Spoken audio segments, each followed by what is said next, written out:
start off by talking about your job. Do you work or do you study? I do work as a cabin crew, and this job is means a lot to me because from after I've started uh, like turn 18 age, I thought about giving myself best in this field. So fortunately, I got this job as a cabin crew. What do you like most about your job? It's the thing is traveling, of course. Another thing is I meet different people from different culture, so I communicate with them, and that gives me knowledge about their cultures and from where they are, what special from their country. Yes. Have you always wanted to do this job or did you want to do something else when you were a child? When I was child, it was so many things in my mind. Like I don't want to do anything, just sit and spend time with my family. But when I started growing up after 18 age, I realized that no, I have to work, and so I given my most of the time to this field only. Do you think you will continue to do this career in the future or will you switch careers? No, no. This job is like for certain age. After certain age, you will feel tiring and your body will affect of this. So of course, I will do some ground job after that. Now let's talk about travel. In your country, what are the most popular tourist attractions? Because I am from Mumbai, so I will suggest to visit Mumbai because Mumbai is the place of people call it city of dream. So you will see everything. There is sea view, and you will like the food. There are street food also.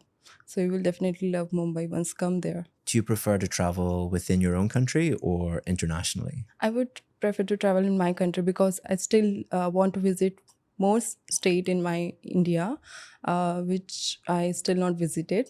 So if I get time, I will visit first my each of the state of my country. Then I will go other part of India. And do you prefer city breaks or go to the beach? Go to the beach is the one thing I would love to do because I don't know. I feel very related to nature, and it gives me relaxing time. And yeah, lovely thing. And I get something personal, a story about me with the nature also. If you could go anywhere, where would your dream holiday be? Any other place like out of India? So it gonna be I would say Dubai. Dubai is like all country comes in one country. I would say there is a problem about the summer season only. Otherwise, winter season is good for to visit Dubai. Now let's talk about electronic communication. What kind of emails or text messages or instant messages do you regularly get? I'm sorry. Could you please repeat Yeah. it?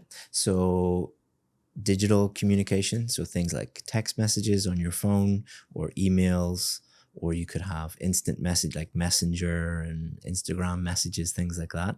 What kind of messages do you receive?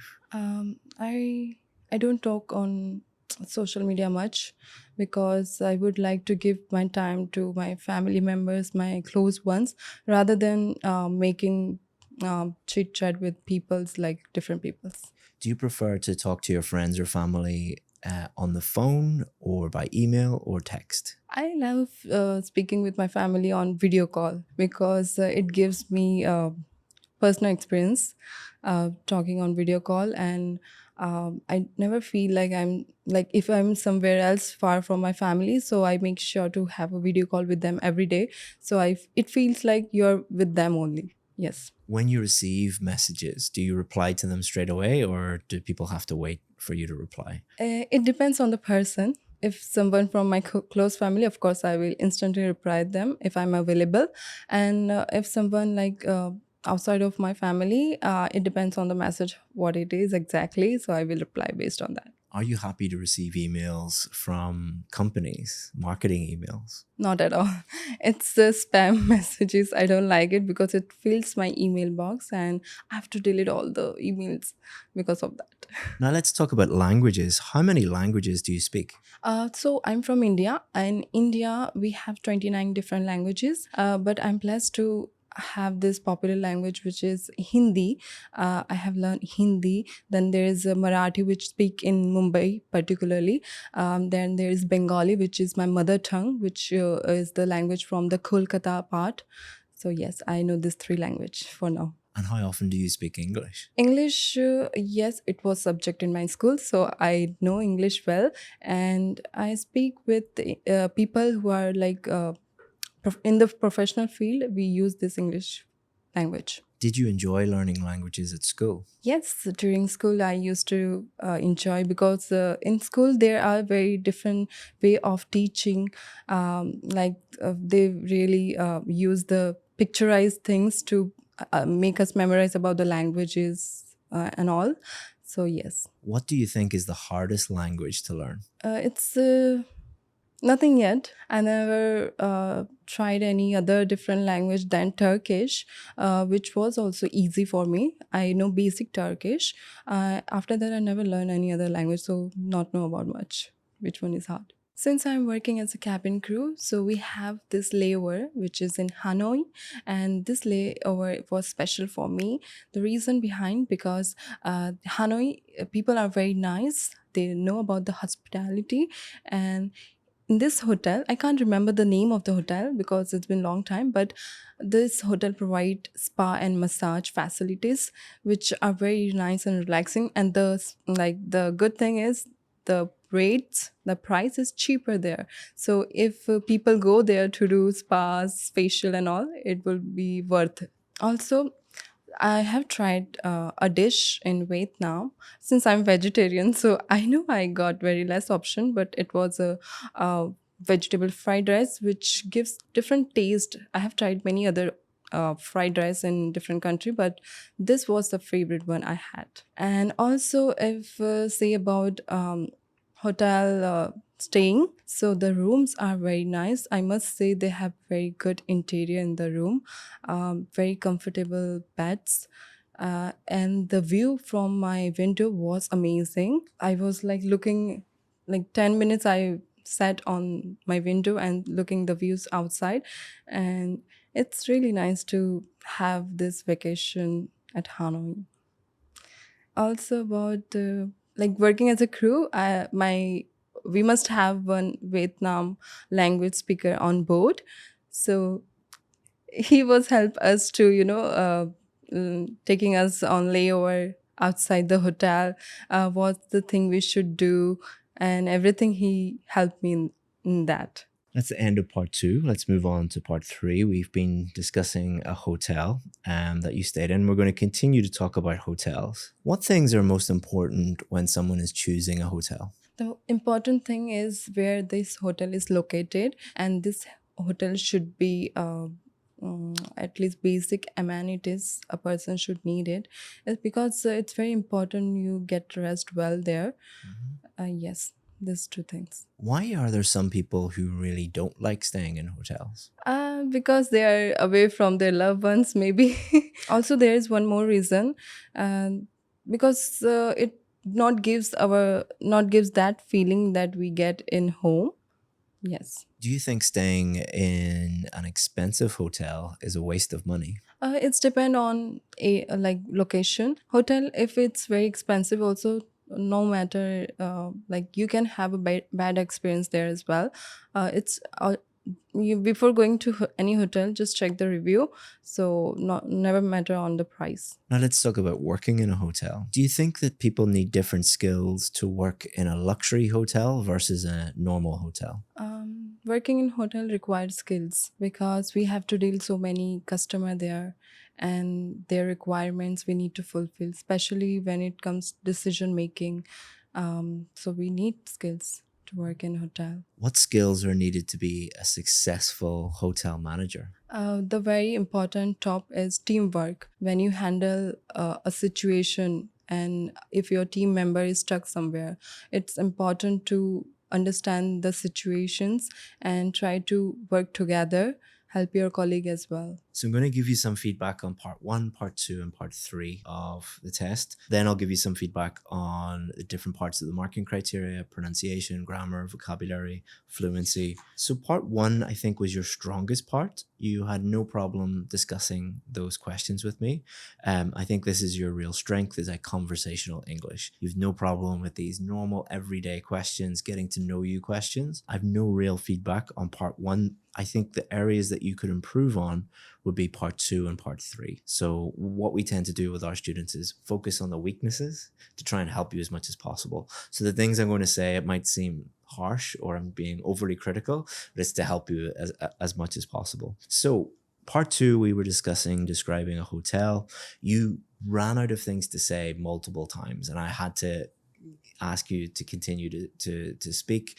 If that was the real test, you might feel like you're messing up, and it depends on how friendly the examiner is. But you might be like, oh, I'm not doing well, and then that could affect the rest of your score. So we definitely need a strategy to help us cope with that and speak as much as possible until the examiner stops you on test day. So what you should do is, when you see you have these bullet points, these are there to help you, but you can also add extra things. So describe a hotel that you know. Let's not look at any of the bullet points, but what kind of things would you describe in a hotel? So you had spa, you talked about the restaurant, you talked about the interiors of the room. What other things could we describe in a hotel? The people, like the Exactly. The staff, staff, yeah. Anything else? comfortability of the hotel. Yeah, how comfortable it was. Maybe the pool. Who There's many different things that we could do there. And then there's a few different strategies that we could deploy. We could give lots of examples. So you talked about the spa. You could describe the facial or the massage. Like what was it actually like? Was it a particular type of facial that you got, or a particular type of, or we could talk about feelings. Like how did the massage, or how did the food or the staff make you feel? Or you could have a story. So for example, you talked about the local cabin crew who spoke Vietnamese. What did you do with him? Where did he take you? Those kind of stories could really help. So by adding lots of different options, and remember, we only need to talk for 2 minutes. So this is way more than we actually need. Yes. And we're giving you different options. So we could talk about examples, we could talk about feelings, we could talk about the story, we could talk also about the past, we could talk about the future. You know, do you want to go back to Hanoi? Do you want to visit a different part of Vietnam or something like that? So what we're doing is we're giving ourselves lots and lots of different options so that we never run out of things to say. So whenever we get a part 2 question, we want to speak normally as much as possible. But when we run out of things to say, we can just look down, oh, the staff, how did they make me feel? Oh, the staff were so kind and they really took care of me. I felt really looked after. I felt that they're very warm, they're very friendly. Or the restaurant and a story. So the local staff, he took us to the restaurant. I was vegetarian, so I couldn't eat the pho. I couldn't eat lots of the chicken dishes. So he took me to a place that had vegetarian food, and tell that story. So it's giving you so many different options, Yes. not just these 4 things. You're very good at speaking. Your fluency is good, but if you run out of things to say, the examiner has to conclude that you don't have enough English to speak about this topic, which they'll give you one of the lower scores. But that's not the case with you. Your English is actually quite good. So we're just giving you lots of tools in your toolkit to speak as much as possible. Does that make sense? Yes. Any questions about that strategy? That's I would say I would have many options to speak on that topic. Now I realize it. And you won't be able to do this immediately. So you're going to go away and work on this. I would recommend doing maybe 2 or 3 times a day for a while, Yes. until this strategy becomes second nature. So you're doing it as a habit. So like when we're tying our shoelaces, we don't think about tying our shoelaces. We just do it so many times. Or riding a bike, we don't think about riding a bike. Or do you drive a car? I do. Okay, that's a bad example. But riding a bike, you don't think about what you're doing. Use this system until you can look at a question and think, okay, I'm going to talk about this, and just do it naturally. And when you're at home, record yourself on your phone and listen back. Part 3, there's 2 things that we could improve about part 3. The first one is answering the question. So I asked you to compare working in a luxury expensive hotel with working in a normal hotel. And you just said, Working in hotel requires skills. so the question was asking you to compare those 2 things. So always listen to the question and think, What do they want me to do? They always are giving you some kind of task in each question. So it could be compare two things, or it could be talk about the past. Like, for example, what career did you want to do when you were a child? Or they might want to test, can she talk about the future? What career would you like to do in the future? Or they might ask about, testing, can you give your opinion? What is your favorite this? What is a popular? So always think about, what are they wanting me to do in this question? And if you're not sure, always say, can you repeat the question? Or what do you mean by that? Instead of jumping in. Does that make sense? Any questions Yes. about that? Okay. Mhm. Also, you need to develop your answers a little bit more. In part 3 questions, remember these are discussion questions. So a way that you can do it is, it's fine to say what you think about it, but have a little think and think, okay, what are the different options here? What are the different ideas? There's often two sides to different questions. So for example, do you think staying in an expensive hotel is a waste of money? You might think it's a waste of money. Other people would think that it's a very good investment and it's worth the money. So you could be like, okay, why do some people think that it's good? Why do some people agree with me and think that it's not so good? And then, okay, some people think that a luxury hotel is a good investment in money. For example, there's a lot of business people. They need to be looked after. They don't have time to be thinking about pressing their clothes and what restaurant to go to and have any problems. They just need to be completely looked after. And for those people, it is a good investment, similar to business class travel. Whereas there are other people who are on a budget, and it would be a complete waste of money. Their priority is saving money. So a normal hotel would be a much better investment for them. So showing both sides of the argument. And for each of those, what you can do is say, this is the main point. Here's an explanation and here's an example. All right. So let's use the business class travel. Some people think that's a waste of money. Other people don't. Business people would think that that's not a waste of money because they need to rest, they need to sleep on the flight, they need to go to meetings immediately after. For example, airlines like Qatar Airways, Emirates Airways have lie flat beds because they want their customers to be able to sleep and then wake up and go into meetings. You see what I did there with like explain and then example, and that'll help you really develop your answers. And again, like the part 2 strategy, that strategy is something you have to practice. I Yes. can't give you another test today and you'll immediately get better. We have to wait a while for you to practice that. Okay, let's talk now about the marking criteria and things that you need to work on and things that are still quite good. So there's 4 marking criteria. Let's talk about your strengths. I think your 2 strengths would be fluency and vocabulary. You do have a wide-ranging vocabulary. You can talk about most topics. That's not a problem for you. Again, you're very fluent as well. Fluent doesn't mean speaking quickly.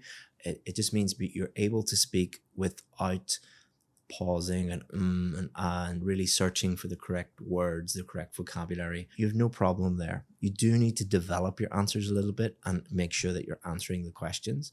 But if we can get you to answer the question, develop them a little bit more, your fluency is fine. So I don't have huge worries about your fluency or your vocabulary. Pronunciation, you don't have a huge issue with that. I can understand every word. There are some mispronunciations sometimes. For example, sometimes you mix up your w and your v, your w's and your v's.